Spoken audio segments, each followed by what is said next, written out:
లోకేష్కి మంత్రి పదవి పోతే అందరికన్నా సంతోషపడేవాడు ఈ భూమి మీద ఎవరైనా ఉన్నారంటే అతను జగన్మోహన్ రెడ్డి. అవునా కాదా?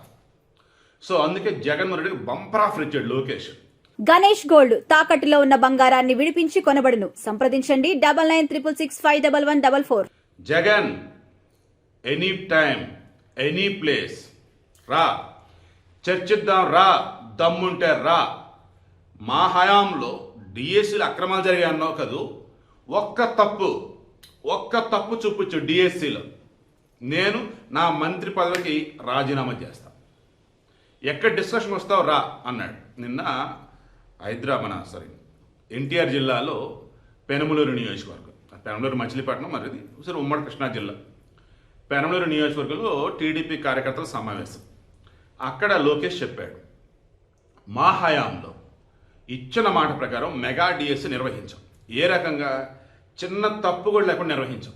కానీ అసలు డిఎస్సీఏ ఇవ్వనటువంటి జగన్మోహన్ రెడ్డి, అసలు జాబ్ క్యాలెండర్ ఇవ్వనటువంటి జగన్మోహన్ రెడ్డి ఈరోజు మా హయాంలో జాబులు ఇస్తూ ఉంటే, అంత పర్ఫెక్ట్గా మేము ప్రొసీజర్ వైజ్ ముందుకు వెళ్తూ ఉంటే, వాళ్ళ మంత్రుల చేత వాళ్ళ పత్రికల్లో వాళ్ళ టీవీల్లో అడ్డదిడ్డంగా రాపించుకుంటా పోయినాడు, అడ్డదిడ్డంగా వాగుతూ పోయినారు.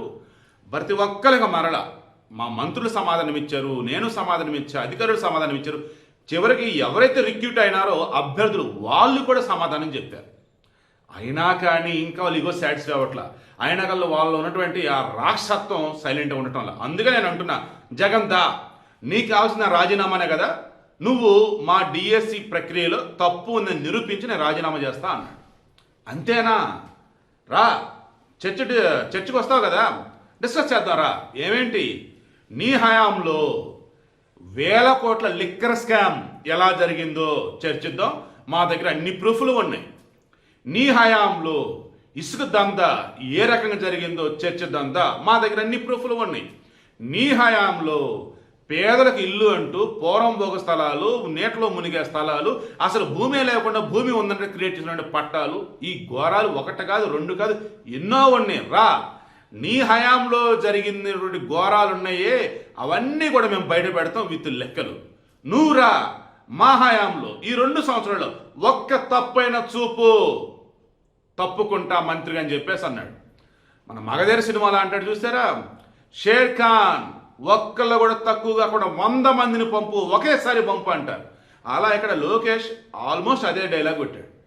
గణేష్ సినిమాలు అంటాడు చూసారా, any time any place single hand Ganesh అన్నట్టు ఇక్కడ సింపుల్ కూడా చెప్పాడు, నేను ఒక్కడే వస్తా రా, నువ్వు రా, నీ మంది మార్పులతో రా, నీ పార్టీ వాళ్ళు వేసుకొని రా, నేను దగ్గర ప్రూఫ్లు ఉన్నాయి, నీ ప్రూఫ్లతో వస్తా మాట్లాడతా, నువ్వు కూడా రా, ప్రూఫ్లు పట్టుకొని రా, లేదా నువ్వు ఓవరాల్గా మాట్లాడతావు మాట్లాడు, నిజాలు మాట్లాడదాం, దమ్మున్నటువంటి చర్చ చేద్దాం దా. నువ్వు ఒక్క తప్పన్న చూపు, నేను తప్పుకుంటా మంత్రిగా అన్నాడు. సూపర్ కదండి. లేదు నువ్వు చూపలేకపోయావు, చర్చలో నువ్వు ఫెయిల్ అయ్యావు, తప్పుకో రాజకీయాల నుండి అని ఇప్పుడు నేను అంటాను. అంతే కదండి. ఎందుకు ఊరక సూటిపడి మాటలు హడావుళ్ళు? డిస్కషన్ చేయాలా, తప్పుని నిరూపించాలా, లోకేష్ మంత్రి పదవి పోగొట్టాలా. ఏ తప్పు లేదా, లేనిపోయి అన్నిట మాట్లాడేసి ప్రజలను వచ్చేసి భయభ్రాంతులు గురి చేస్తూ వారి మైండ్ అంతా ఖరాబ్ చేస్తున్నాడు జగన్మోహన్ రెడ్డి. రాజకీయాలకు అనవసరం, వెళ్ళిపోవాలి. ఇంతేనండి. నేను చెప్పలేదు, సూటిగా చెప్పేశాను. లోకేష్ సూటిగా చెప్పేశాడు. ఇప్పుడు వైసీపీలో ఉన్న నాయకులు కానీ, వైసీపీ కార్యకర్తలు కానీ, ఆ పేటీఎం కార్యకర్తలు కానీ, ఆ పేటీఎం బ్యాచ్ కానీ ఒక్కసారి గుండెల మీద చేసుకోండి. ప్రజలకు మేలు చేస్తూ ఉన్నటువంటి కూటమి ప్రభుత్వం మీద నిందలు వేద్దామా, లేక జగన్ హయాంలో దారుణాలు ఏవైతున్నాయో అవన్నీ వెలుగు తీస్తున్న కూటమి ప్రభుత్వాన్ని సపోర్ట్ చేద్దామా, లేక ప్రశాంతంగా ఉన్నటువంటి ప్రజానికి మధ్య చిచ్చు పెట్టే విధంగా లేనిపోయినటువంటి కుట్రలు పడుతున్నటువంటి ఈ వైసీపీకి, ఆ సాక్షికి సపోర్ట్ చేస్తూ వాళ్ళు చెప్పినటువంటివి లేదా వాళ్ళు పెట్టినటువంటి పోస్టులు వైరల్ చేస్తూ ఉందామా? మీరే క్రాస్ చెక్ చేసుకోండి. ఏపీకి ఈరోజు సంక్షేమం, అభివృద్ధి సమపాలనలో ముందెళ్తున్నాయి. భోగాపురం ఎయిర్పోర్ట్ రికార్డు టైంలో కంప్లీట్ అయింది. రేపు ఆగస్టు 1వ తారీఖున మోదీ చేతి మీద ప్రారంభోత్సవం కాబోతుందండి. అండ్ రాయలసీమలో వచ్చేసి ఇండస్ట్రియల్ హబ్లుగా తయారవుతున్నాయి. ఇటు వచ్చేసి ఉత్తరాంధ్ర వచ్చేసి సాఫ్ట్వేర్ హబ్బు, ఎయిర్పోర్ట్లు. ఇటు కోస్టల్లో చూసుకుంటున్నట్టయితే మ్యానుఫ్యాక్చరింగ్ సెక్టర్ బోల్డ్ అని వస్తూనే ఉన్నాయి. ఇలా చెప్తూ పోతే ఆంధ్రప్రదేశ్ వ్యాప్తంగా ప్రతి జిల్లా కూడా ఒక్కొక్క దాని కేర్ ఆఫ్ అడ్రస్గా ఉంటూ ఉన్నాయి.